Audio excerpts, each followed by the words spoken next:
Reproductive system, male reproductive system में जो primary sex organ है वो है टेस्टिस। इसके अलावा असेसरी डक्ट्स हैं जिनमें रीटे टेस्टिस, वासा फ्रेंशिया, एपिडाइडमिस, वास डिफरेंस आता है। सो पहले हम टेस्टिस की बात करें तो testis present outside the abdominal cavity in A pouch like structure जिसको हम बोलते हैं स्क्रेटम।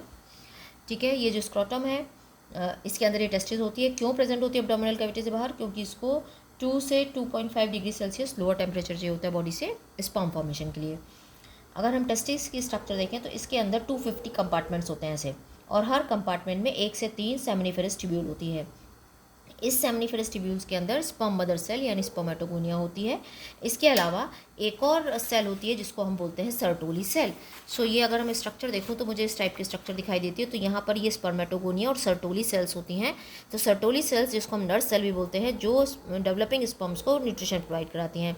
तो ये तीन सेमिनिफेरस ट्यूब्यूल है। इनके बीच की जो स्पेस है, ये वाली स्पेस, जो बीच की स्पेस है, ये वाली बीच की स्पेस, यहाँ पर क्या प्रेजेंट होती है? इसको हम बोलते हैं इंटरस्टिशियल स्पेस। इंटरस्टिशियल स्पेस में प्रेजेंट होती है इंटरस्टिशियल सेल्स या लीडिंग सेल्स जो मेल सेक्स हार्मोन्स यानी एंड्रोजन्स प्रोड्यूस करते हैं, और सर्टोली सेल न्यूट्रिशन प्रोवाइड कराती हैं। सो सेमिनिफेरस ट्यूब्यूल के अंदर है सर्टोली सेल, और बाहर जो स्पेस है इंटरस्टिशियल स्पेस, वहाँ पर है इंटरस्टिशियल या लीडिंग सेल्स। ठीक है, सो ये बात हो गई हमारी जो कंपार्टमेंट है। तो टोटल कितनी आ सकती है? 750 के करीब जो है वो एक कंपार्टमेंट में कितनी है? 1 से 3। तो टोटल अगर हम देखें तो 750 तक आ सकती हैं। ठीक है, सो अब यहाँ पर ये आपस में ज्वाइन होती हैं। जो सेमिनिफेरस ट्यूब्यूल है उससे बनता है रीटे टेस्टिस, रीटे टेस्टिस से वासा फ्रेंशिया, और उसके बाद वासा फ्रेंशिया मिलकर क्या बना देती हैं? एपिडाइडमिस पोस्टीरियर साइड से। ये एपिडाइडमिस जो है वो स्पर्म्स पूरे जो है एपिडाइडमिस में बिल्कुल टेस्टिस से बाहर आ जाते हैं, और यहाँ से ये जो वास डिफरेंस है ये इसको लेके जाती है अंदर। सो क्या हुआ?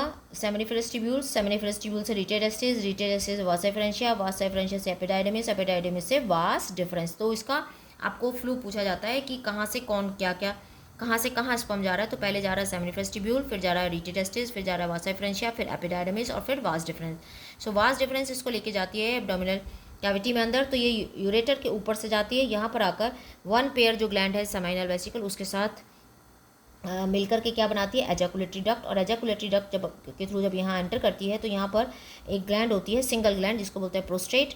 वो अपना सिक्रीशन डालती है, सेमिनल वेसिकल अपना सिक्रीशन डालती है। फिर यहाँ पर वन पेयर ग्लैंड होती है जिसको बोलते हैं बल्बो यूरेथ्रल या कॉपर्स ग्लैंड, ये भी अपना सिक्रीशन डालती है, और ये यूरेथ्रा के थ्रू बाहर ओपन होते हैं।